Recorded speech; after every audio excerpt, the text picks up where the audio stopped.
Hello everybody, welcome back to HardReset.Info channel. In today's video, I'll show you how to easily set up a timer on your Xiaomi Smart Multifunctional rice cooker.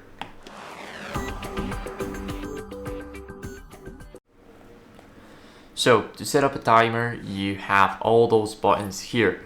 Now we're going to press on the timer, and now we can adjust it just by tapping on it. As you guys can see, we can adjust it, and now for example we want to cook it for let's say 8 hours and 48 minutes or 9 hours. We can also change it to 12 hours, and of course make sure to not go too far.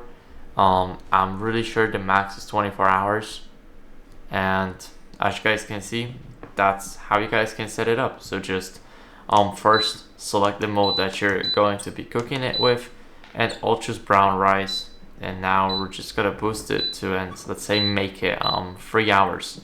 So that's how you guys can easily do that. I hope this video was helpful. If it was, then leave a like, subscription, and a comment, and I'll see you in the next one. Bye.